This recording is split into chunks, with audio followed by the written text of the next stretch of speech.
大家好，欢迎收看大问题节目，我是主持人机器人夏人1号。本期要探讨的大问题是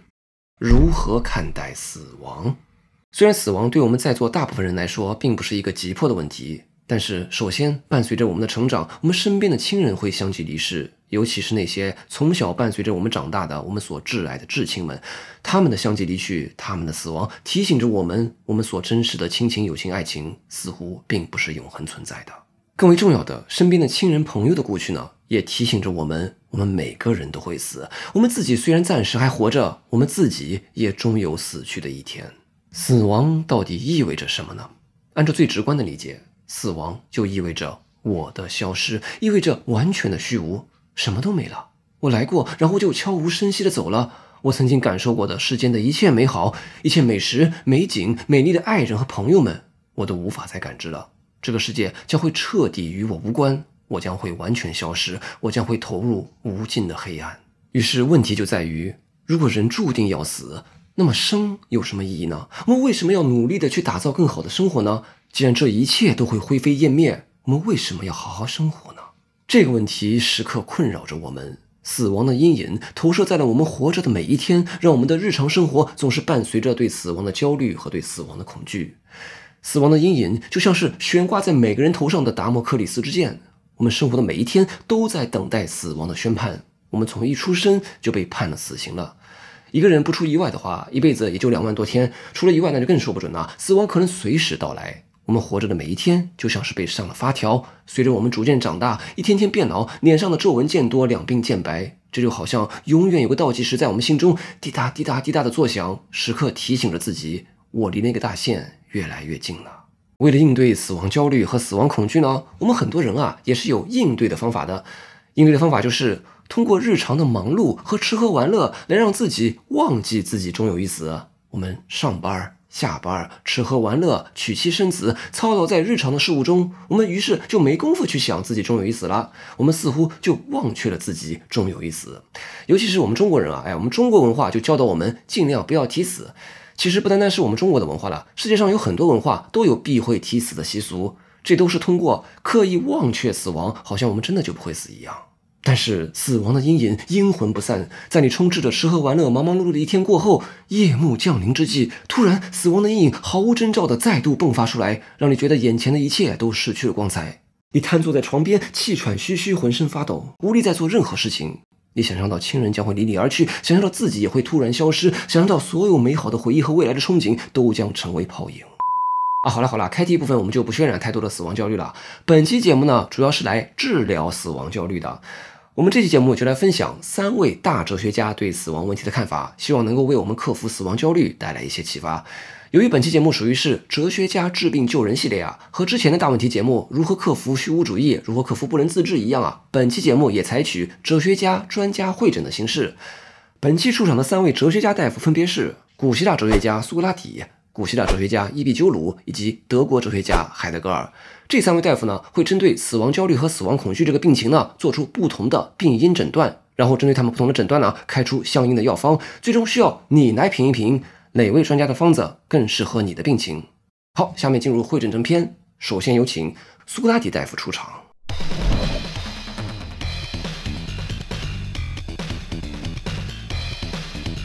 我们要知道这个古希腊哲学家苏格拉底和柏拉图是师徒2人。这个苏格拉底这一辈子呢是述而不作，就成天在雅典市中心广场 Agora 跟人掰扯哲学问题，但是自己呢却从来不写东西。苏格拉底的言论呢，大多是通过他的学生柏拉图写的著作而记录下来的，而柏拉图写的著作呢，都是以对话体来写的，就是戏剧体嘛。这其中的主人公呢，都是苏格拉底就是苏格拉底说了什么什么什么。所以呢，这个问题就在于这其中的思想到底是算苏格拉底的还是算柏拉图的？这爷俩到底谁是谁，就是一个有待争论的学术问题。但这个问题呢，在咱们今天这期节目里面就不细究了，我们暂且就把苏格拉底和柏拉图就当成是一个人。好，说完这个苏格拉底和柏拉图问题下面我们就来介绍苏格拉底对死亡焦虑的病因诊断。病因就是你没有认识到灵魂是不朽的。你为什么会有死亡焦虑？你为什么会恐惧死亡呢？在苏格拉底看来这个病因就在于你活得太小了。你以为自己这一辈子作为一个人，这个人的本质呢，就是你自己这个躯体，然后呢，随着自己肉体的死亡，自己就完全消失了。所以呢，你对自己将会堕入完全的虚无感到恐惧和焦虑。苏格拉底说错了，人最本质的东西啊，不是肉体，而是自己的灵魂。而这里苏格拉底所谓的灵魂啊，倒不一定非得理解为是什么神怪故事里面讲的那种灵魂啊。用我们现代中性一点的概念来说啊，就是人的意识，也就是人的精神性的存在。人的精神性的存在啊，才是人的本质。而灵魂这种精神性的存在呢，是不朽的。人的灵魂并不会随着人们的肉体的死亡而消亡。这个古希腊人呢，通常都是二元论者，就认为这个人呢，不单单有身体啊、大脑啊这样的物质器官，人还有灵魂。灵魂这种精神性的东西啊，不同于物质性的东西，并且精神性的东西是要高于物质性的东西的。其实啊，在苏格拉底啊、柏拉图等等这样的古希腊哲学家看来啊，灵魂相比于肉体啊，是更高级、更根本的存在。灵魂就是赋予人的肉体生命活起来的那个本质。一个活人和一个死人的区别呢，就在于他有没有灵魂，有没有意识嘛。有灵魂的就是活人，没有灵魂的就是死人。因此呢，很多古希腊哲学家认为啊，灵魂这种精神性的存在，比肉体这种物质性的存在更是人之为人的本质，对吧？我们在这个中学课本上都学过啊。虽然这个二元论呢，看上去不同于唯心主义，但最终会滑向唯心主义，都会认为意识这种精神性的存在，比起肉体这种物质性的存在是更根本的东西。当然，我们在这里不必采取什么预设的批判立场啊，说到底是唯物主义更正确啊，还是唯心主义更正确啊？我们先听听苏格拉底到底是怎么来论证灵魂存在和灵魂不朽的，先听听他的论证有没有道理，再下判断。我们要知道啊，苏格拉底对灵魂不朽的哲学论证呢，见于柏拉图写的对话录《菲多篇》，而这一篇对话录的场景呢，是发生在监狱之中的啊，就是临死之前的苏格拉底呢，和他学生们做的一场哲学探讨。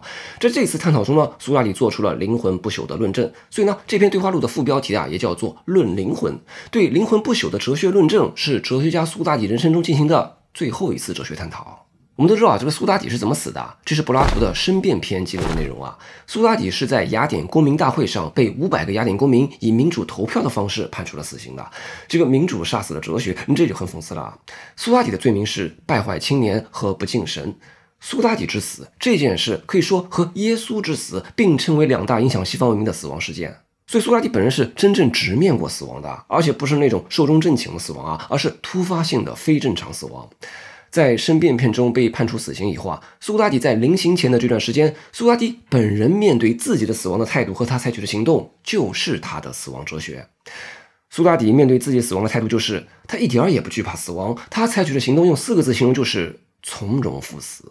我们都看过那幅世界名画，也就是由法国画家雅克·路易·大卫所画的《苏格拉底之死》，描绘的呢就是《菲多篇》中苏格拉底在生命的最后一天依然坚持哲学探讨的场景啊。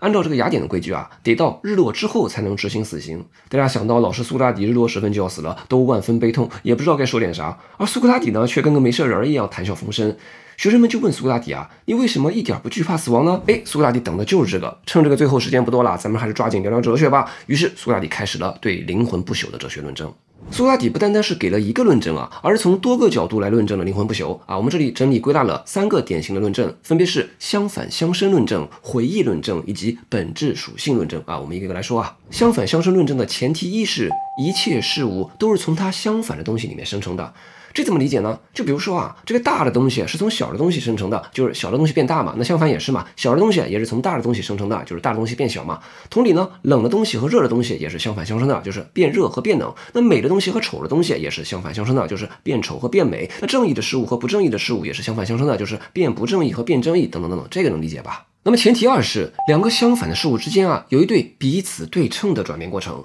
这也就是刚刚说的这个小的东西变大，大的东西变小，这个变大和变小的过程啊是对称的。同理呢，变冷和变热，变美和变丑，变正义和变不正义，这一对相反的过程啊是对称的。好，如果我们把这个前提1放到生和死这2个对立的事物上，我们就会知道生和死也是一对相反的对立的事物，对吧？然后呢，这时候呢，我们再引入前提3，也就是死是从生成而来的，对吧？这个比较好理解嘛，就是人活一辈子从生到死嘛，这也是我们日常就能觉察到的确定的现象。那么根据前提2呢，就是相反的事物之间的转变过程是对称的。那么既然有从生到死这么一个转变的过程啊，那么就必然存在一个与之对称的相反的转变过程，就是从死到生，我们简称为重生。那么如果死亡意味着灵魂和肉体的分离，那么人死之后啊，他的灵魂就不可能消亡，否则的话就不可能有重生发生的，这就破坏了对称性原则了。因此灵魂并不会随着肉体的死亡而消亡。论证完毕。你们看这个论证的水平怎么样？你能从中挑出漏洞吗？那有人可能就会说了，这个论证只能证明人死后灵魂是存在的，但并不能说明灵魂是不朽的啊，因为你并不能保证人在生前灵魂也是存在的啊。别急，苏格拉底接下来要提出的回忆论证，就是来证明人在出生前灵魂也是存在的。回忆论证的前提一就是通过曾经知道的事而获得知识的认知过程就是回忆，对吧？这就是回忆的定义嘛。你认得出什么事物啊，是因为你之前就已经知道这个事儿，这就是回忆嘛。你对从来没见过的东西啊是不会有知识的。那这个前提二就是一切现实世界中的具体事物都不是抽象的。这什么意思呢？就比如说啊，我们在生活中不可能发现有任何一个具体的圆形的物体是符合完美的圆这种抽象概念的定义的。这个几何学上对圆的定义就是在平面内与一个定点等距离的所有点的集合。而我们在现实生活中看到的任何具体的，比如说圆桌，哪怕这个工匠做的再精密啊，它也不可能做的完全符合圆的定义啊，它总有偏差，都不是完美的圆形。这个前提二的意思就是说啊，现实世界中的任何具体事物都不符合抽象概念的定义。但是前提三就是我们却有关于抽象概念本身的知识，就是虽然我们看到的任何具体的圆桌呢，它都不是完美的圆，但是我们却依然能说这是一张圆桌，而且呢还能说这张圆桌没有那张圆桌更圆。这就说明啊，我们的灵魂中已经有关于完美的圆这种抽象概念的知识了。这种抽象概念的知识我们还有很多啊，就比如说相等这个概念，就是数学中的等号，再比如说呢2+2=4这个数学式啊，这些都是抽象的概念。虽然在现实世界中我们的感官没有经验到这样的抽象知识，但是我们的灵魂中已经有了这些知识。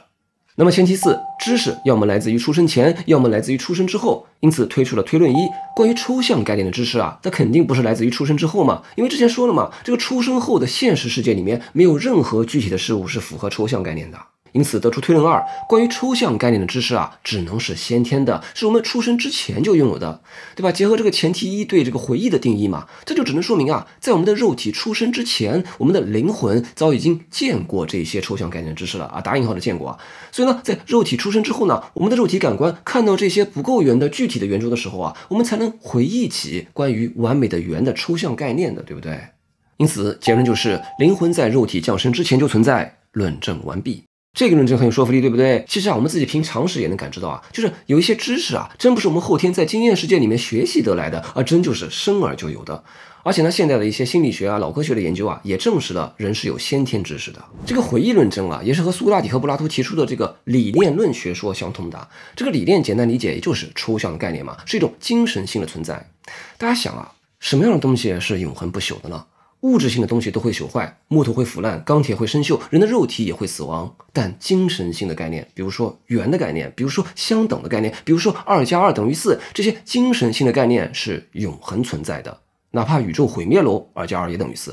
而我们人类神奇的地方就在于啊，就是虽然在这个物质宇宙中啊，根本经验不到任何具体的两个东西是完全相等的，经验不到任何具体的东西是完美的原型，但经验世界中具体的类似的圆形的物体呢，却能够让我们回忆起有关于完美的圆的抽象概念的定义的。这难道不就说明我们人身上有些东西也是和那个永恒的精神性的理念是相通的吗？这就是同样也作为一种精神性存在的人的灵魂。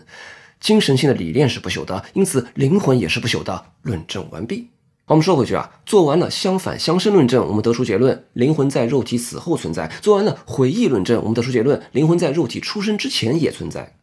但是呢，也许还是有人说了，这只是从逻辑上分两次分别证明了灵魂在生前存在和灵魂在死后存在，但并没有直接得出结论说这个灵魂不朽啊。我们最终想要得到的结论是灵魂不朽啊。别急，苏格拉底接下来要提出的本质属性论证就是来直接论证灵魂是不朽的，所以也有人把它叫做直接论证。本质属性论证的前提一是一切事物都有其本质属性。就好比说呢，这个火的本质属性就是让东西变热嘛。那如果改变了一个事物的本质属性，那这个事物就不是这个事物了。因此，本质属性就是让这个事物成其为这个事物的那个属性。因此呢，我们来看灵魂的本质属性是什么？这就是前提二，灵魂的本质属性就是赋予生命嘛，就是让一个人的肉体活起来 aliveness 的那个本质嘛，对吧？我们之前也说过啊，一个活人和一个死人的区别啊，就是有没有灵魂嘛。因此，灵魂的本质属性就是让人活起来，就是赋予生命。好，这个时候我们引入前提三，一切事物啊，不可能有与其本质属性相反的性质。就比如说，这个火永远不可能有冷的性质，对不对？那这就和火的本质属性让东西变热相矛盾了，对不对？那火就不是火了。因此呢，任何事物不可能含有与本质属性相反的性质。由此呢，我们就可以得出推论：灵魂不可能有与赋予生命相反的性质，也就是死亡。因此，灵魂不死，论证完毕。你觉得这个论证有没有说服力呢？好，做完这些个论证啊，苏格拉底得出结论：灵魂是不朽的，灵魂并不会因为肉体的死亡而消亡。所以啊，我们说了半天哲学啊，现在再说回去苏格拉底的生平故事啊，正是因为灵魂的不朽，所以苏格拉底才不惧死亡嘛，所以苏格拉底才在临死前的最后一天还和学生们谈笑风生聊哲学嘛。用苏格拉底的话说啊，哲学就是练习死亡。这话什么意思呢？就是这个死亡啊，意味着灵魂与肉体的分离嘛，而灵魂是不朽的，那么肉体的死亡对于哲学家而言，可能就并不是一件坏事儿。还记得之前讲过的回忆论证吗？我们之所以能够对一些抽象的理念能有理性认识啊，是因为我们的灵魂在来到这个物质世界和肉体结合之前，就已经见过了理性的知识。但是呢，由于和肉体的结合，尤其是肉体的欲望啊，使得人的灵魂遗忘了一些理性的知识。肉体对灵魂来说是一种束缚，使得我们受制于我们感官对事物本质的歪曲。所以呢，我们学习理性的知识的过程啊，就是努力去摆脱肉体的干扰，去回忆起灵魂早就知道的纯粹的理念。所以哲学就是练习死亡，哲学家要做的修炼啊，就是摆脱肉欲的干扰，实现灵肉分离，用纯粹的理性畅通无阻的去探究真理，就好像我们的肉体已经死了一样。所以哲学家为肉体的死亡啊，早就做好准备了嘛，没什么好担惊受怕的嘛，每天都在做这样的训练。所以苏格拉底在生命最后一天做的事情啊，不是恐惧，不是哭天抢地，不是赶紧吃一顿好的好上路，而是聊哲学，因为哲学就是练习死亡。苏格拉底这是真正做到了知行合一，言行一致，言传身教。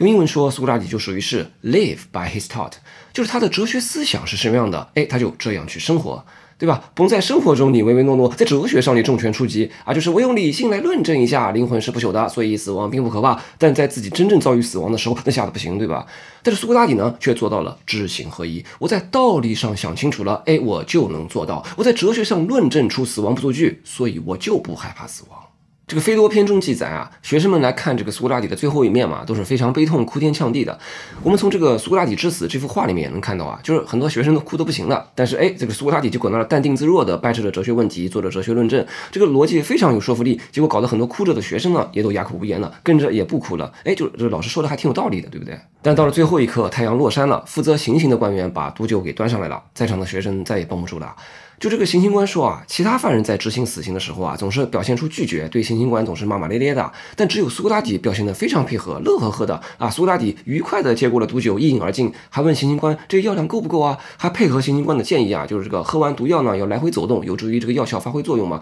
直到两腿发沉的时候躺下，这个毒药就进入心脏了。苏格拉底一整套流程都表现得非常配合啊，非常从容。在场的苏格拉底的学生看到这一幕啊，本来被苏格拉底的论证说得哑口无言的他们啊，这会儿实在是绷不住了啊，都嚎啕大哭起来。连行刑官也跟着哭了起来啊！苏格拉底却命令他们啊，就有什么好哭的？我不是已经论证了灵魂不朽了吗？这是好事啊！这段描写啊，推荐大家自己去读《斐多篇》啊。每次我读到最后都是泪流满面。这并不是因为苏格拉底的壮烈牺牲而感动，而是因为他真的做到了知行合一，从容赴死，跟个没事人一样。在《斐多篇》的记载中呢，苏格拉底饮下了毒酒，毒药发作以后，苏格拉底在这个世界上说的最后一句话，就是对他的学生说：“我欠医神阿斯克勒庇俄斯一只鸡，你们回头别忘了给我还上哦。”说完，苏格拉底就没气儿了。我们要知道啊，希腊人的习俗啊，疾病痊愈以后要向医神阿斯克勒庇俄斯献祭啊，相当于是还愿吧。这就说明呢，苏格拉底把他的死啊看作是一种治愈、治疗肉体对灵魂束缚的病。死亡并不是生命的终结，而是以灵魂的方式继续存在。所以这也说明了苏格拉底也并没有把他的肉体死亡看作是自己的消失，他还是会以另一种形式存在着，并不会像有些人认为的那样啊，任我生前荣华富贵，哪管死后浑水滔天。苏格拉底并没有真正离去，因此呢，他还是会牵挂着这个世界。下个月献祭一只鸡的事儿，你们可别忘了哦。好，苏格拉底的故事说到最后呢，我们说回到克服死亡恐惧的主题上啊。苏格拉底对死亡恐惧的诊断是：你没有在哲学上认识到人的本质是灵魂而非肉体，灵魂是不会随着肉身的死亡而消亡的。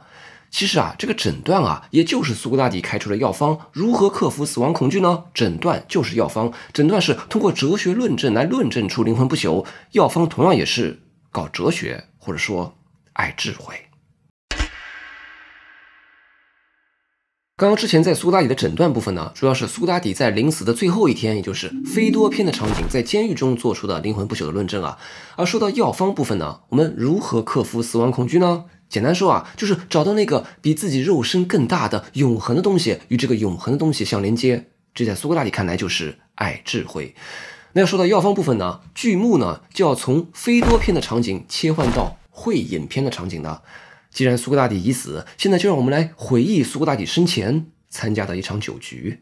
这个会饮篇嘛，顾名思义就是在朋友家聚会饮酒聊天啊，就是文人的酒局。这个酒局有个主题啊，就是每个人发表一通对爱神的看法，也就是发表对于什么是爱这个大问题的看法啊，就跟咱们这个大问题节目一样啊。那每个人呢都发表了各自的看法。这其中大家可能听说过的就是喜剧作家阿里斯托芬说的那个半人的故事啊，就是说爱呢就是找到上辈子被劈成另外一半的那个半人的冲动啊。这个会饮篇里面其他人的看法我们这就不详述了，我们主要还是来听一听苏格拉底自己的看法。苏格拉底在会饮篇对什么是爱这个大问题的回答：爱欲就是欲求不死，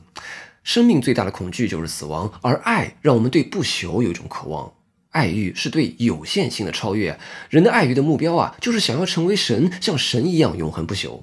那么爱欲是怎么让人追求不朽的呢？方法就是通过生育。爱欲让人想要有繁殖后代的生育冲动。那么怎么生育呢？有两种生育的方式，一种是通过肉体的方式生育啊，就是遇到美丽的身体呢，就想要去追求它，和它在一起生育肉体意义上的后代。那哪怕自己死了呢，自己的基因也能够在后代身上延续，这在肉体的意义上也就实现了不死。还有一种追求不朽的方式，就是通过灵魂的方式追求不朽，那就是去爱智慧，就是搞哲学啊。当然这里说的哲学啊，不是指今天大学专业分工以后大学哲学系里面教的那些东西啊，在古希腊意义上的搞哲学啊，就是搞学问嘛，就是学习知识，就是广义的求知。之前我们说过了，理念是永恒不朽的，我们学习知识呢，研究真理，就是将自己和永恒的理念相连接。哪有人就说了，我通过肉体的方式追求不朽，那生孩子多快活啊，干嘛非得通过灵魂的方式去爱智慧呢？苏格拉底啊在这里提出了一个爱的阶梯，就是说啊，爱啊也是有高下之分的，我们去爱的能力啊也是有打怪升级的阶梯的。就说人在年轻的时候呢，总是受到感官的支配啊，会因为某个人的美的身体而爱上对方。然后呢，在这个基础上啊，我们见过的爱人多了以后呢，会发现啊，每个美人啊都分享了一种普遍的身体之美，也就是美的共相。然后呢，我们进而又会从爱普遍的身体之美上升到爱上灵魂之美的层面。等你上升到这个灵魂之美的层面啊，你就会发现啊，身体之美啊就不重要了，进而再进一步攀升啊，就达到了你会爱上知识之美了。对吧？我们问那些有道行的学问家，问他们为什么这么热爱他们研究的学问呢？他们都会回答说啊，因为这个学问很美，对吧？数学家会回答说，他能在数学中看到美，他们会因为这种知识的美感而热爱他们做的学问的。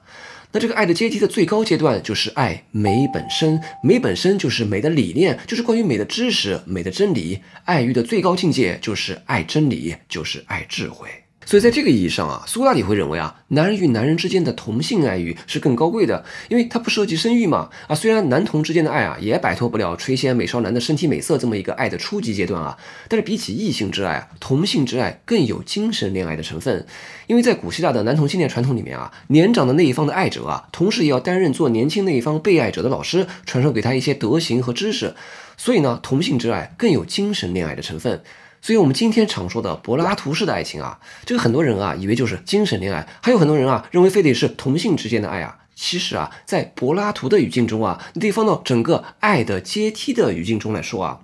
柏拉图式的爱情讲的啊，就是一种对精神之爱的追求不断攀升的过程，它的最高境界其实就是爱智慧。好，我们说回来啊，灵魂之爱啊，相比于肉体之爱是更高贵的爱，是一种更高贵的抗拒死亡、追求不朽的方式。灵魂之爱它也能生育啊，灵魂之爱是将自己与永恒的理念相连接，它生育出来的子女呢，是知识，是思想，是伟大的作品。比如苏格拉底的肉体都死了2000多年了，我们今天的人都还在回忆苏格拉底的思想。苏格拉底的灵魂在这个意义上就是不朽的，只有知识和真理才能让人不朽，爱欲甚至在爱智慧的意义上才会实现人的不朽。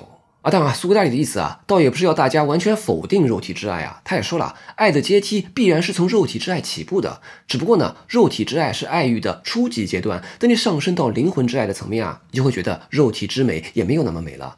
当然啊，两种爱欲对人类都很重要，是爱欲让人类这个物种的肉体生命得以延续，同样也是爱欲让人类的文明、人类的知识得以延续。你要做哪一种爱者，或者说你要通过哪一种方式来追求不朽，那就要看你在爱的阶梯中处于哪个阶段了。所以我们说回来啊，抗拒死亡的药方啊，就是爱，病名是怕死，药名为爱。其实啊，咱们跳脱开苏格拉底的语境啊，用我们今天人更容易听懂的话说，就是如何克服死亡恐惧呢？就是你要在你活着的时候找到你的热爱，就找到能够超越于自己这个肉胎凡身的那个比自己更大的你所热爱的东西。用今天流行的话说，就是找到那个 something bigger than yourself。一个有热爱的人是不会有死亡焦虑的。我们大概可以从那些个什么什么家身上看出这一点啊，包括艺术家、文学家、科学家、哲学家，就是什么什么家，或者就是日语里面常说的什么什么仙人。你从这些什么什么家的人身上啊，是很难看出他们有什么死亡焦虑的，因为他们都找到那个他们所热爱的那个学问、那个领域、那个事业。你也需要找到你的热爱，并在你的热爱的事业里面达成卓越。你回答给你自己 I am 什么什么什么 I'm good at it, I love it。当你找到这个比自己这个肉身凡胎更大的东西以后，当自己这个肉身凡胎终有一死的时候，想想那个自己热爱的更大的东西还活着，那么自己的死就不值一提了。用咱们中国话说就是朝闻道，夕死可矣。好，最后总结一下苏格拉底的诊断和药方。诊断就是你活得太小了，以为自己的本质就是自己的肉身，所以才让自己这么害怕肉身的死亡嘛。而人的精神性的灵魂是不会随着人的死亡而消失的。这个病名是怕死，那药名呢就是爱，确切说呢是爱智慧。用我们今天的话说啊，就是你要找到那个比自己更大的你所热爱的东西。这就是苏格拉底对死亡恐惧给出的诊断和药方。好，介绍完苏格拉底，接下来我们有请下一位大夫伊壁鸠鲁出场。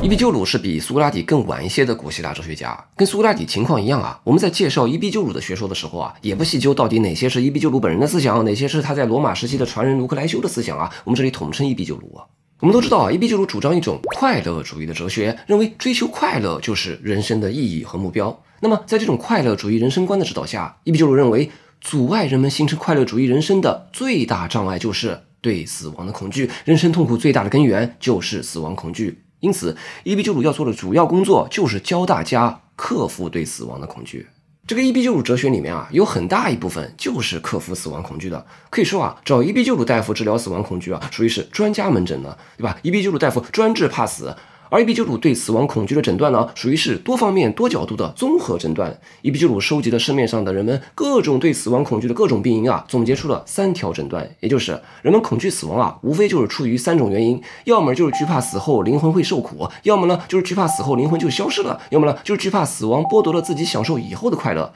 伊壁鸠鲁针对这3种诊断呢，分别开出了3道药方，对吧？甭管你是头疼还是脚痛啊，是心病还是外伤，我全都能给你治了。那么对于第1条诊断呢，伊壁鸠鲁开出了唯物主义之药；对于第2条诊断呢，伊壁鸠鲁开出了理性论证之药；对于第3条诊断呢，伊壁鸠鲁开出了快乐主义之药。当然，这3个层面啊，其实也是贯通的。好，我们一个一个来说啊。我们先说第1条诊断和药方。这很多人恐惧死亡啊，就是恐惧死后自己的灵魂会遭受苦难，对吧？之前苏格拉底也论证了灵魂并不会随着人身体的死亡而消亡。那么人死后灵魂会去哪儿呢？要知道啊，人类大部分文化中都有什么地狱啊、冥府啊、阴间啊、阴曹地府的说法，就说你死后去的那个地方啊，那并不是什么好地方啊。咱就算不至于说啊，说人死后要去的那个阴间啊，又要下油锅，又要被火烤的，哪怕去了阴间啊，并不会遭受什么折磨啊。但问题在于，没人知道阴间长什么样啊。我们恐惧死亡啊，很多就是因为恐惧死亡带来的未知，我们不知道死后会发生什么，这种不确定性带来的未知啊，那想想就让人害怕，对不对？那么对此呢，伊壁鸠鲁大夫就会推翻之前苏格拉底大夫的诊断，根本不存在什么灵魂不朽这回事儿，不用怕，你死后什么都没有啦。如果说苏格拉底是二元论者或者唯心主义者，那么伊壁鸠鲁就是不折不扣的唯物主义者。他对这个世界的解释啊，持有一种原子论的哲学，就说世间万物啊都是由原子和虚空构成的啊。伊壁鸠鲁讲的这个原子啊，跟我们现代物理学讲的原子不太一样啊。伊壁鸠鲁的原子是指不可再分的物质微粒，是哲学上抽象出来的一个产物啊。但是现代物理学通过做实验发现啊，原子还是可以再分的，对吧？可以分为原子核与核外电子。但是呢，这个伊壁鸠鲁的原子啊，还是和现代物理学讲的的原子啊，在理念上是相通的，就是万事万物都是由物质微粒构成的嘛，包括我们人也和万事万物一样啊，万事万物的生灭和运动都是原子互相碰撞的产物，这里面并没有什么神鬼或者精灵，对吧？伊壁鸠鲁这个自然哲学啊，就很唯物主义，对不对？之前持二元论或者唯心主义的苏格拉底认为啊，人之为人的本质啊，在于人的灵魂。但是持唯物主义的伊壁鸠鲁认为，如果人有灵魂的话，人的灵魂和人的身体一样，也都是由原子构成的。由原子构成的灵魂啊，并不能脱离同样由原子构成的身体而单独存在，所以根本不存在灵魂不朽这回事儿。组成人的灵魂的原子和组成人身体的原子一样，都会随着人的死亡而消散。伊壁鸠鲁的唯物主义和他的快乐主义也是贯通的。之前说了，我们追求人生快乐啊，就要避免痛苦，而造成人生痛苦最大的根源啊，我们之前说是死亡，其实准确说就是对超自然力量的恐惧，这就是人生痛苦的最大根源啊。要知道啊，人类各个文化中关于超自然力量的描述啊，都是用来吓唬人的。你信什么神啊鬼啊，什么死后下地狱啊，什么死后因为自己的罪而要遭受审判啊，你信这些个不存在的超自然力量啊，这不是没事自己吓唬自己吗？在伊壁鸠鲁看来啊，这个世界啊，完全可以用我们能够经验到的自然事物本身来解释，不需要预设什么超自然的力量的。对超自然的迷信啊，只会给自己平添痛苦。所谓的死后灵魂受苦啊，就是一种对超自然力量的迷信啊。作为唯物主义者，我们根本不买他的账，因而完全无需惧怕这一点。所以啊，建立一套唯物主义的世界观啊，是有助于自己摆脱对包括死亡在内的超自然事情的恐惧的。这个唯物主义者啊，是不信鬼神、不惧死亡的，对吧？这个唯物主义者怎么会惧怕死亡呢？很多人啊都说自己是唯物主义者，结果还特别恐惧死亡，这就像是在说啊，这个唯物主义者晚上出门怕碰见鬼一样，这就是假的唯物主义者嘛。你想啊，我们本来就是一堆原子聚合而成的。死亡啊，就是本来聚合在一起的原子散开来而已嘛。这就像万事万物的聚散离合一样，这就是非常自然而然的自然现象。作为唯物主义者，面对这种自然现象，没什么好恐惧的嘛。那这时候呢，有人就反驳伊壁鸠鲁了，就说伊壁鸠鲁大夫啊，你给我开了这一剂唯物主义之药，确实让我成为一名坚定的唯物主义战士啊，我再也不相信灵魂不死了。但这并不能治疗我的死亡恐惧啊，反而更加剧了呀。就是说呢，是我确实怕死后灵魂去到未知的阴间啊，但是你伊壁鸠鲁大夫为此开了一剂唯物主义的猛药，直接一套唯物主义的原子论，把我的灵魂给整无了，我死后就直接消失了，我整个人都没了，这更令人感到恐惧啊。好，应对这一质疑呢，就进入到了伊壁鸠鲁对死亡恐惧治疗的第二个疗程了。我们恐惧死亡，恐惧的是灵魂的消失。第一个疗程呢，治的是害怕灵魂不死。那现在灵魂消失了，你也害怕。那第二个疗程就是来治这个的。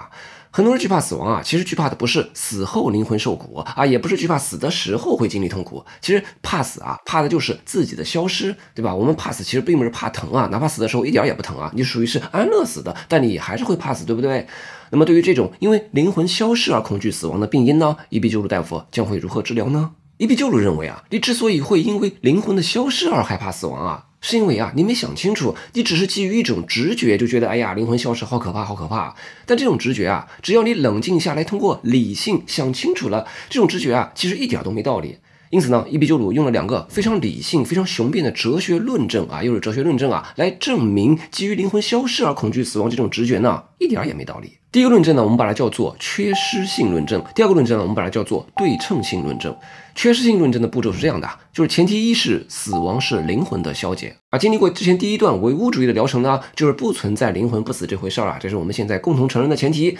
但也有人呢因此惧怕死亡，那么这里就要引入前提二，就是被消解的东西无法被感知，对吧？这个前提也是没毛病的嘛，就是死亡就是人无了嘛，那无了呢还咋感知呢？因此由前提一和前提二就推导出推论一，死亡就是感知的缺席，对吧？也就是我死了以后啥也感知不到了。那么这时候再引入前提三，无法被感知的东西对我们来说什么都不是，对吧？如果这个世界上有一种东西啊，你从逻辑上根本就不可能感知到它，那么它对你而言就是不存在的。因此最终我们就得出了结论，死亡对我们来说什么都不是。论证完毕。这个论证非常简洁有力，你很难反驳，对不对？这个论证啊，如果翻译成大白话，简单说就是死亡和我没有任何关系。为什么没有任何关系呢？恰恰就是因为死亡意味着灵魂的消解嘛，因此死亡就意味着我感知不到任何东西了，那我也无法感知死亡了，所以死亡跟我没有任何关系。这就像你睡了一觉醒不来一样啊。对于这么一种跟你没有任何关系的事情，如果你还惧怕它，你就是惧怕个寂寞了。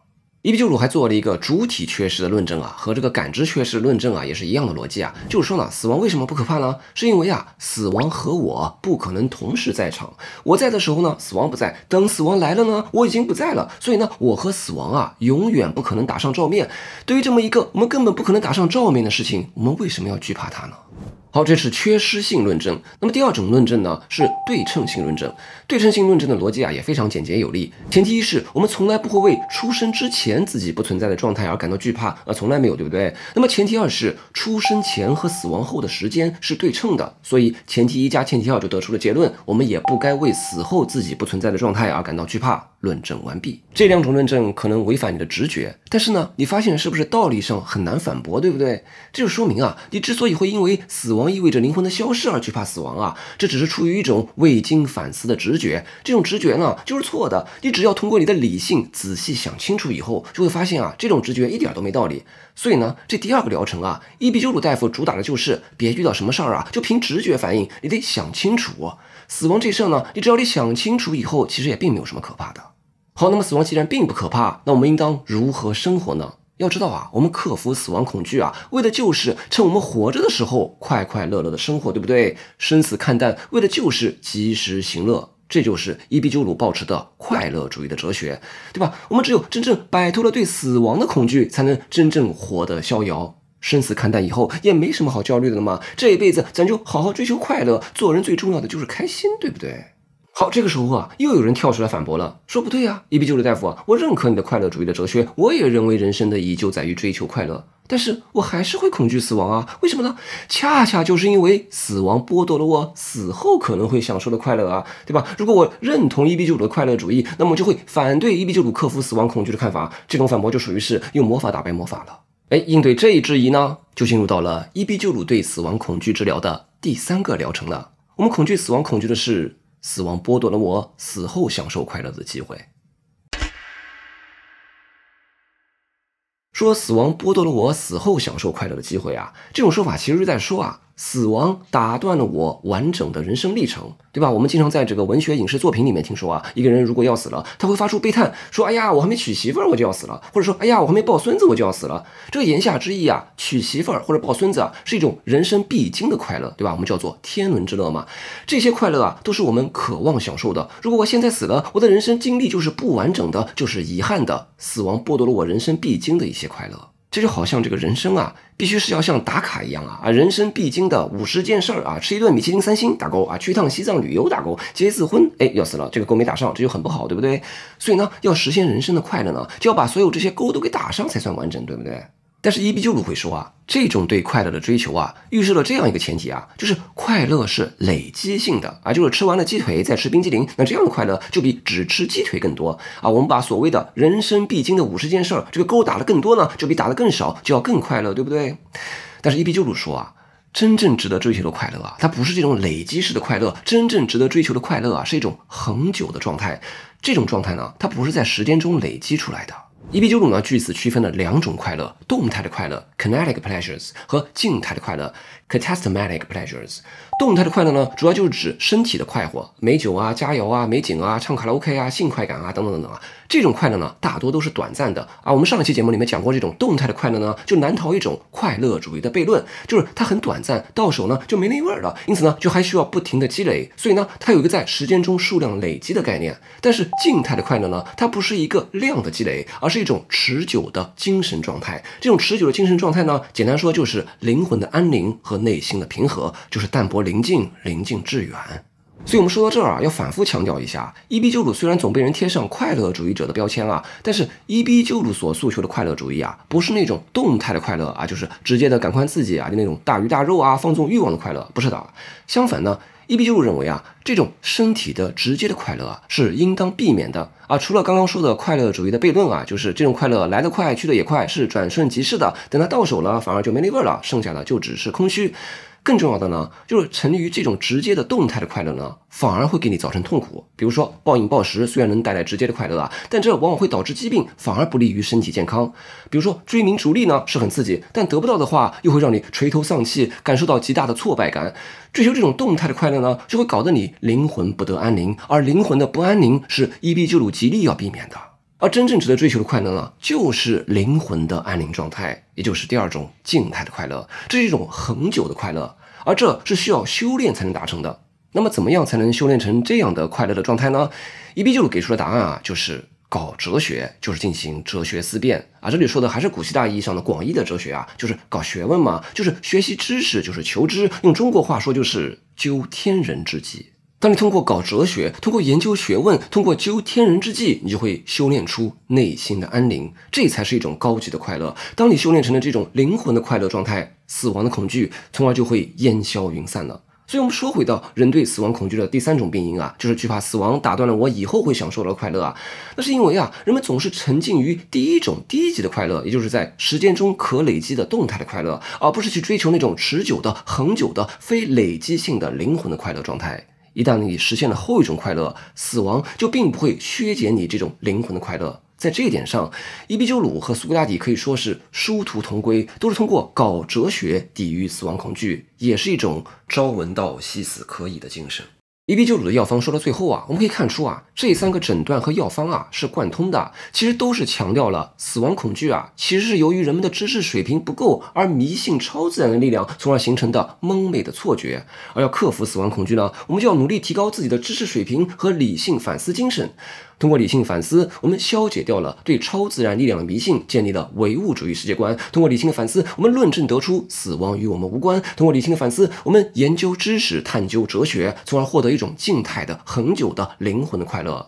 从而摆脱了死亡恐惧的侵扰。而刚刚说了，这个伊壁鸠鲁和苏格拉底都不惧死亡，在搞哲学、爱智慧这一方面呢是殊途同归的。但是呢，这两位大夫的药方啊还是有很大不同的。苏格拉底不惧死亡呢，是因为他有超出于个体肉身的更大的精神理念作为人生目标，属于是唯心主义的药方。而伊壁鸠鲁不惧死亡呢，给出的是唯物主义的药方，是因为他认为啊，由原子组成的物质世界中啊是无所谓生死的，所谓的死亡恐惧啊，只是因为对超自然力量有蒙昧的迷信才产生的错觉。这两位大夫分别给出的唯心主义和唯物主义的药方，虽然都是治疗死亡恐惧的，但可能适用于不同的体质。你看究竟是哪个方子更适合你呢？好，介绍完伊壁鸠鲁的诊断以及药方，下面我们有请第三位大夫海德格尔出场。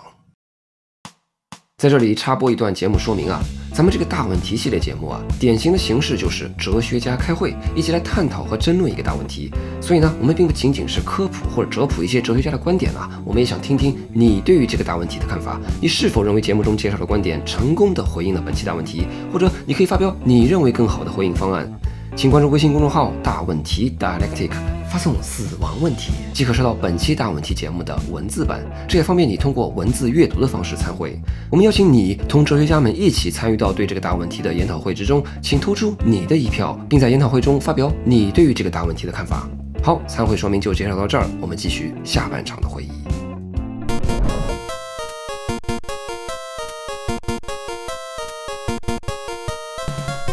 海德格尔关于死亡的看法呢，大家可能听说过一个在今天几乎已经成了日常流行语的词啊，叫做向死而生，这就是来自于海德格尔啊。海德格尔啊会反对伊壁鸠鲁对死亡的看法，就是说死亡与我无关啊，我在的时候呢死不在，死来的时候呢我已经不在了。海德格尔反对死与我无关，而认为呢死与我们每一个人自己的生存是深切相关的，死嵌入了我们的生存，死成就了我们的生存。正是因为生和死的深切的交织性啊，海德格尔认为啊，干嘛要克服死亡焦虑呢？我们不要去克服它，而要直面死亡的恐惧，也就是做到向死而生。因为只有做到直面死亡、向死而生，我们才能活出真正的自己。当然，这是个非常粗糙的概述啊，下面我们来慢慢细说。海德格尔所谓的向死而生的说法呢，出自于他的著作《存在与时间》这本书啊。这本书呢极其晦涩难懂，不说人话。因为海德格尔呢总是喜欢自己发明创造一些概念术语，或者把一些德语里面的日常用语啊赋予一些奇怪的哲学意涵，所以搞得很多人读《存在与时间》这本哲学书呢，跟读文学诗歌一样，有一种云里雾里的感觉。之前有一期讲这个他心问题的节目啊，跟大家介绍了海德格尔的《存在与时间》，那期节目简直是一场灾难，大部分人都不知道在说什么。这难处就在于呢，你要用老百姓的大白话强行来解释海德格尔的意思呢，那肯定或多或少会扭曲他的原意啊。但你如果要用尽量忠实于海德格尔的那些自己发明出来的奇怪的概念术语呢，那要么根本就没人听懂你在说什么，要么这期节目得讲8个小时。所以介于上次他心问题讲海德格尔是一场灾难呢，那本期死亡问题讲海德格尔呢，我们就采取另外一条路线，就是用用可能会扭曲原意，但是尽量用人们能听得懂的老百姓的大白话来翻译海德格尔的意思。还有一点要说明啊，就是海德格尔的《存在与时间》这本书啊，其实不是来探讨如何应对死亡焦虑这么一个伦理问题的。死亡问题啊，只是这本书的一个环节，最终为的是探讨什么是存在这么一个本体论或者存在论的问题的。但是我们今天篇幅有限啊，不谈存在论问题啊，只能单拎出这本书里面的死亡问题来讲啊。但也正是因为单拎出死亡问题啊，会显得海德格尔在这里是在探讨一个伦理问题。但这并不是说《存在与时间》只是一本探讨死亡焦虑的伦理著作啊。好，做完这些说明啊，之前说了尽量不提海德格尔的奇怪的术语啊，但是我们一开始还是要提一下海德格尔提出的一对术语啊，先把这两个术语搞懂了，后面就好像很多了呀。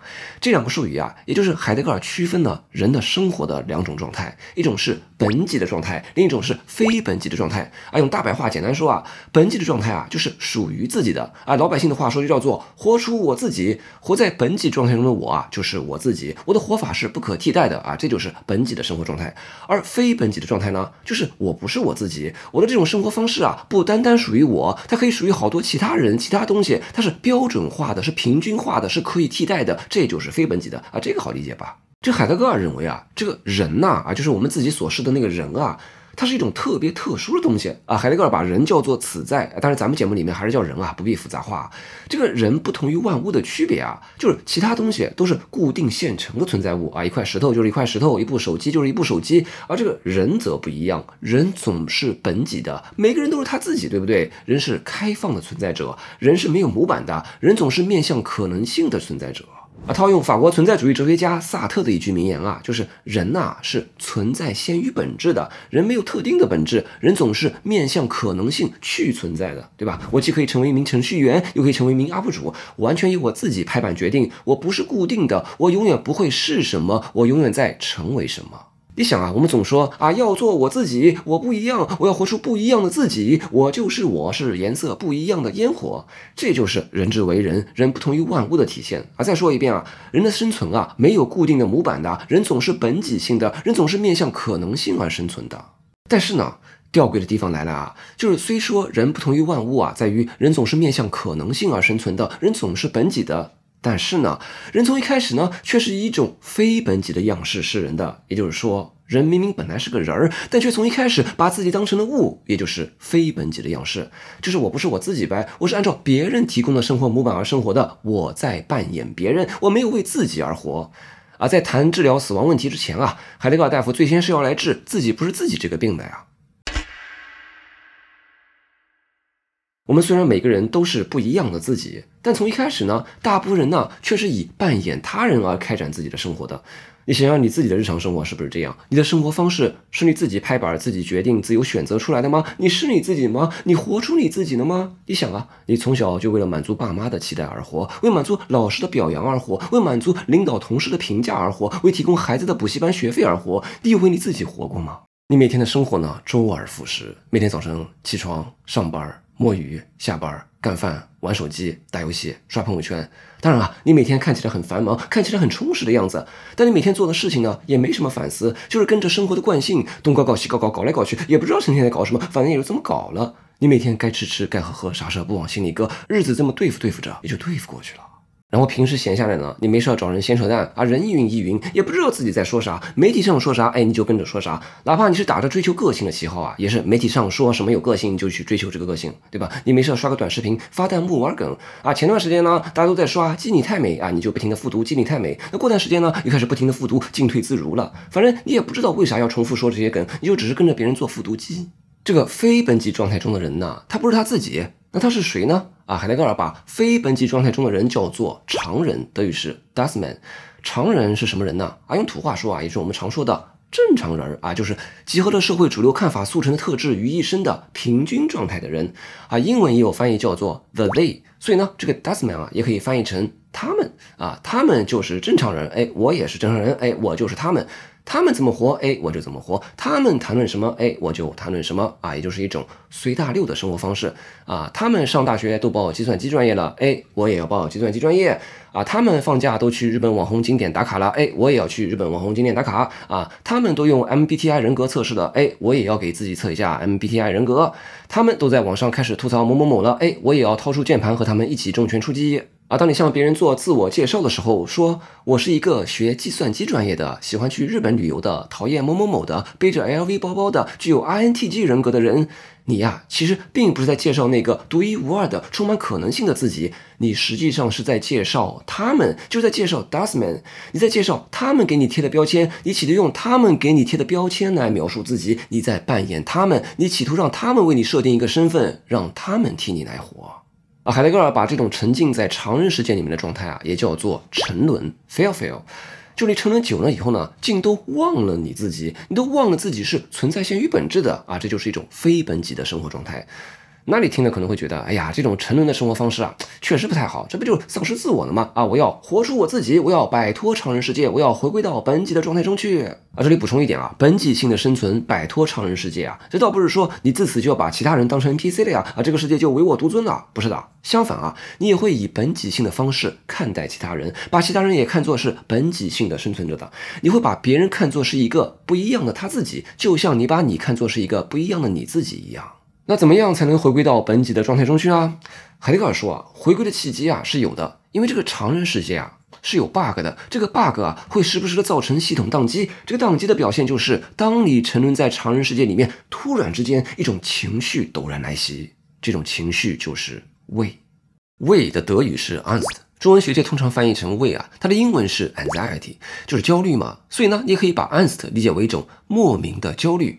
Angst 这种焦虑真的很莫名畏不同于怕有怕的特定的对象就比如说怕高、怕拒绝、怕疼、怕失败。但是 Angst 的畏它没有特定的畏的对象，你不知道你在焦虑什么，你在畏什么。可以说畏就是一种消解掉对象的情绪。畏的表现就是，当你陷入畏中，万物消隐，你平日所沉沦的常人世界一下子突然就消失了，你才发现日常沉沦的常人世界都与我无关。比如说呢每次都拿这个例子来说事就是你正玩命996了，比如说此时你正在会上听领导向你训话了，突然一阵畏的情绪来袭，万物静音，周围世界的饱和度都下降了，你就看见领导的一张嘴在那一张一合，不知道在说哪国语言这时候你不禁自问，我的生活，我手头做的这个事情有什么意义吗？我每天一大早起床，挤地铁上班，跟同事勾心斗角，听领导训话，下班挤地铁回家，瘫坐在沙发上听老婆念叨他今天买的新衣服周而复始，每天都是这样的生活。上班、下班、结婚、生子，生一胎、生二胎、生三胎，做房奴、做海奴，然后老去放盒子里面。现在你抬眼一看，领导正在那咔咔跟你训话呢，然后这一切又与我何干呢？为让周围的常人世界消失，只呈现出一个孤零零的自己。此时你孤零零一个人面对着一片空无，畏向你揭示了虚无。所以可以说你所谓的没有任何确定的对象，因为你所谓的就是虚无我们可以这么来打比方来解说畏这个情绪大家都看过电影《楚门的世界》，对吧？就是这个男主角楚门呢，生活在一个其他人都是由演员扮演的小世界之中我们可以把这个小世界理解为常人世界。那 Angst 的畏是什么呢？就这个常人世界是有 bug 的，就好像这个常人世界这个系统呢，每年都要用1天的时间来升级迭代，然后在这1天升级迭代的时间呢，渲染的后台是会被用户看到的就好像楚门的世界里面的楚门呢，在这1天是能看到后台的导演灯光场务都要出来把这个布景重新调整一下把这个墙重新刷一下这个演员这个时候都要补妆这个时候你就知道原来他们都是假的，原来这个世界上只有我自己。畏给你撕开了一个小口子，让你透过常人世界的 bug 一瞥回归本己生活的可能性。就好像在电影中呢，畏给楚门打开了一个通往外面真实世界的小口子，楚门最终毅然决然地放弃了沉沦的生活，回归真实本己的生活。那你说我也要像电影中的楚门那样抓住畏这个契机，洗心革面，痛定思痛，痛下决心，我要活出我自己，我要摆脱常人世界，我要回归到本己的生活中去。但是问题在于，本己的生活真的很美好吗？你知道本己的生活是什么样子的吗？你不知道，你也不可能知道的。本己的生活之所以是本己的生活，就在于它没有确定的样子。本己的生活是没有模板的，没有任何其他人能够教导你自己怎么样活出你自己。因为如果有人教导你怎么活出你自己，这就不是本己的生活了，这不就是沉沦的生活了吗？让我们说回畏这个情绪，当你陷入畏中，万物消隐，常人世界消失了，只剩下孤零零的自己。这就意味着畏在提示你，本己的生活是没有人能够帮你去活的，你只有你自己，你也只剩下你自己，没有人能帮你活，没有人能帮你，没有人能帮你说3遍别人可能帮你做个作业，帮你做个家务，帮你这帮你那，但是对于这个世界上对你而言最重要的最本己的事情，那就是活出你自己。这个事儿天底下谁都帮不了你。所以我们为的是什么呢？我们为的是虚无，我们为的也就是面向可能性的本己性本身。因为本己性的生存带来的就是一种孤零零的虚无感。用海德格尔的话说啊，为这种情绪来袭的时候啊，你会有一种不在家的感觉 unheimlich 啊，英文翻译就是 unsettled， 就是没有附着、没有庇护的一种孤独的、异常的、阴森的、寒冷的状态。我们之前说了，人沉沦在常人世界里面呢，会感到温暖，会有一种在家的舒适感，因为他人都替你安排好了你的身份、你的活法了嘛，我自己就可以不用面向可能性而生活了，这样多省事、多舒服啊，一切井井有条，多温暖啊，我感觉自己就跟在家里面一样。而胃则让你从这个家中抽拔出来，成了一个个别化的、孤零零的自己。所以说回来，本己的生活真的美好吗？是他摆脱了沉沦于常人的庸常状态，获得了自由，活出了不一样的自己。但这份美好恰恰也就是他可怕的地方。这个哲学家弗鲁姆不是有本书的名字就叫做《逃避自由》吗？自由对于有些人来说啊，它不是一件好事哦，因为它意味着自己要给自己如何生活做出决断。我们很多人啊，其实很喜欢做生活的打工人的，就是习惯了别人给我们安排好生活。所以这也正是很多人之所以沉沦的原因。因为不在家的感觉太不好了，我要逃避这种感觉，我要回家，我要逃回到舒舒服服的常人世界里边。所以现在又绕回来了，我们说来说去就是绕不出沉沦态的非本己生活了。但是呢，我们还是忍不住要问啊，就是我们真的只能沉沦了吗？有没有真正跳脱常人世界回归本己的办法吗？海德格尔给的办法是，回归本己的生活只有一个方法，那就是向死而生。终于说到死亡问题了。在海德格尔的语境中啊，死亡焦虑啊，并不是应当回避的事情，恰恰死亡焦虑啊，是一道解药，是让我们能够跳脱沉沦态的解药。我们应当直面死亡，向死而生，这样我们才能跳脱非本己状态，回归本己的生活。那么问题就来了，为什么直面死亡，向死而生能让人回归本己，活出不一样的自己呢？我们这时候啊，又要说回到畏这个情绪了。我们之前说了啊，畏不同于怕，畏没有特定的对象，我们畏的是虚无。同时呢，我们为的也就是本己性的生存本身，因为本己性的生存啊，带来的就是一种孤零零的虚无感。我们为之所谓的，其实就是本己性、可能性和开放性，因为这让我们有一种不在家的感觉，所以呢，这让我们逃回到沉沦态之中。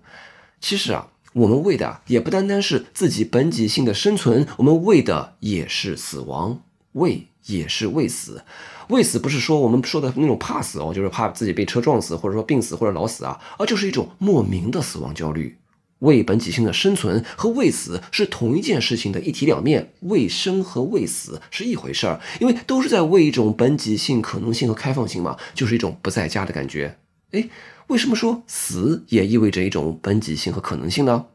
在海德格尔看来啊，死恰恰是一种最为本己的终极可能性。在解释为什么死是一种最为本己的终极可能性之前呢，也就是在解释对死亡的本己性理解之前啊，我们先来看看啊，沉沦在常人世界中的常人啊，是怎么样对死采取一种非本己式的理解的，对吧？并不是说沉沦在常人世界里面的人啊，就不知道人终有一死这回事儿啊，而是说啊，沉沦态的人对死亡抱以一种非本己式的理解。那什么样的理解是一种非本己式的理解呢？套用美国作家威廉·萨洛扬的一句话说，就是每个人都会死，但是我总以为自己不会。沉沦态中的人对死亡的非本己式的理解啊，就是说啊，死亡是一个事件，而且呢是一个与我无关的事件，对吧？我们平常都从电视上、从网上得知啊，哪又发生什么灾难啊，又死了多少人啊。我们经常说啊，有人死了，这个所谓的有人就是常人嘛，就是他们嘛，他们死了，好像这个死啊跟我没有关系。是啊，人终有一死。但这个人是谁啊？是常人啊，是他们嘛？他们要死啊，是我也要死，但我是他们嘛，所以还是他们要死啊。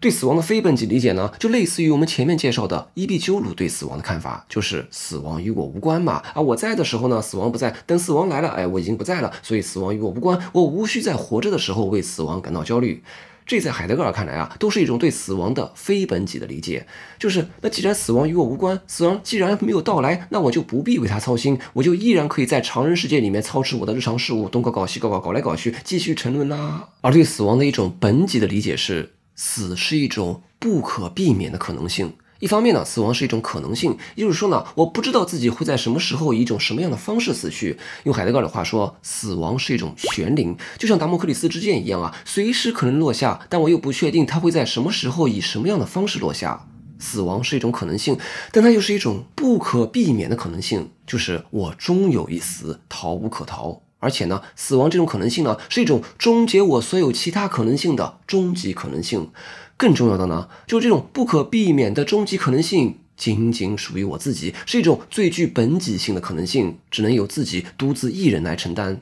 他人是无法帮自己承担死亡的，他人能耐再大，他们也不会帮我去死。我的死真的就只能是我的死，全世界也只有我自己，也仅仅只有我自己会真正去死。在海德格尔看来啊，死亡并不是外在于我的生存之外的一个终点啊，等它来了以后呢，就与我无关了。恰恰相反，死亡从一开始就是内在于我的生存之中的，死亡永远悬临在我生存的每一刻。死亡就是我生存的可能性，而且是最本己的终极可能性。在沉沦状态中呢，你总感觉自己是不会死的，那死的是他们嘛，所以你就该干嘛干嘛呢，反正又不会死，对不对？但是当你对死亡进入一种本己性的领会之后，意识到自己的生存是有限的，我在这个世界上活着的时间是有限的，我终将一死，而且是自己去死，他人不会替我去死。当你意识到啊，你自己的死是不可替代的，你会发现啊，对常人世界的依赖是没有意义的，因为他们不能替你去死嘛。于是你感觉自己不能再沉沦呐，你不能再人云亦云呐，我要在有限的生命里活出我自己本己的样子。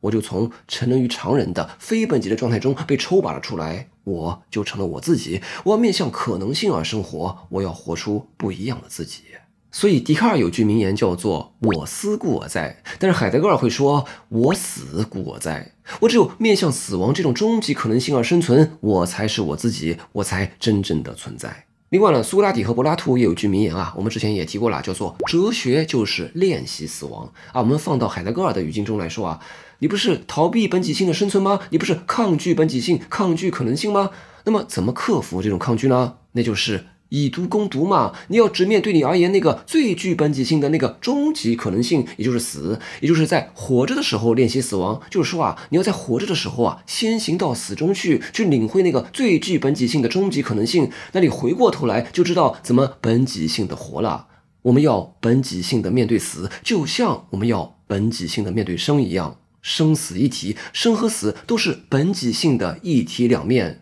直面本己性的死，让你找回了本己性的生，这就是向死而生。好了，海德格尔对于死亡的看法啊，差不多也就是这些啊。其实向死而生啊，用老百姓的大白话，其实两句话也能说个大概意思啊。但这两句话说的就免不了把海德格尔说的太鸡汤味了，对不对？所以前面绕来绕去说了半天啊，这里再用大白话简单总结一下。海德格尔说的畏死啊，其实就可以理解为我们常说的死亡焦虑。这种死亡焦虑啊，无需回避，也无需克服，我们应当直面死亡。我该怎么活出我自己啊？这个事儿啊，我得死一死才知道，我得死一死才能感受到生命的意义，对不对？你想想是不是这样？如果一个人可以无限期的活着，那他哪还会筹划自己的未来，去积极的生活，对不对？再谈500年不行吗？一朵永远不会枯萎的塑料假花，它是无所谓绽放的，而只有会枯萎的花，它才会真正鲜活的绽放。那些直面过死的人才会真正的活啊！当然，也许还是会有人认为啊，这个直面死亡、向死而生太过残酷了啊。我们一开始也说了，海德格尔在《存在与时间》里面啊，探讨的是本体论或者是存在论的问题啊，而不是伦理的问题啊。虽然海德格尔这语气听起来好像人应当向死而生，应当回归本真啊，但其实啊，他也没说人是沉沦更好啊，还是向死而生更好啊。这里面啊，其实没有应当的问题。所以呢，你也可以历练海德格尔，就是如何应对死亡焦虑呢？药方就是忘了自己终有一死，并且无人能替我死的终极可能性啊。那怎么忘了呢？那就是沉沦到日常生活中去，成为一个常人啊，给自己贴各种各样的标签，什么 MBTI 都给整上啊，成天操劳牵挂，东搞搞西搞搞，搞来搞去，搞完这一辈子，这事儿就算搞过去了，就没有死亡焦虑啦。但是呢，这可能会造成另外一个新的问题啊，就是虚无主义的问题，就是你沉沦着，时不时为这种 bug 来袭了，你可能不禁会问，我的这种人云亦云的人生有什么意义啊？当然啊，对于这个大问题啊，你要有病我们就有药，出门左转，欢迎收看之前一期大问题节目如何克服虚无主义啊，那期节目也是个专家会诊啊，闭环了。好，介绍完海德格尔对于死亡的看法，最后我们进入本期克服死亡焦虑专家会诊研讨会的会议总结。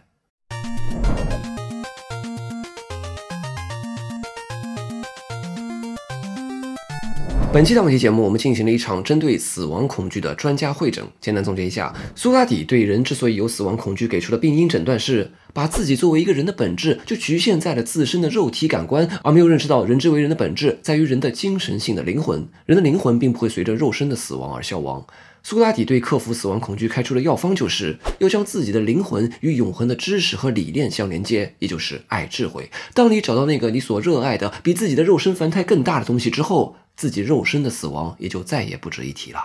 伊壁鸠鲁反对苏格拉底的灵魂不朽说，认为灵魂会随着肉体的死亡而消失。伊壁鸠鲁对死亡恐惧给出的病因诊断是，这是由于人们的知识水平不够，而对超自然力量形成了一种蒙昧的迷信。死亡恐惧其实是一种错觉啦。伊壁鸠鲁开出的药方就是探寻自然，我们要提高自己的知识水平，发挥我们的理性去探究自然，用自然本身解释自然，建立唯物主义世界观，并理性的认识到死亡其实与我们无关。当我们运用理性探寻自然以后，我们就会摆脱虚假的超自然力量给我们造成的痛苦，获得内心的平静安乐。海德格尔反对伊壁鸠鲁说的死亡与我们无关，相反，死亡恰恰就是内在于我们的生存之中的。海德格尔认为，死亡恐惧和死亡焦虑并不是值得逃避的事情，反而恰恰是对本己性的死亡的逃避，造成了我们总是过着一种自己不是自己的被异化的沉沦的生活。而要过上本己的人生，海德格尔给出的药方恰恰就是向死而生。我们要克服死亡恐惧恰恰就是要直面死亡，通过直面死来找回有意义的人生。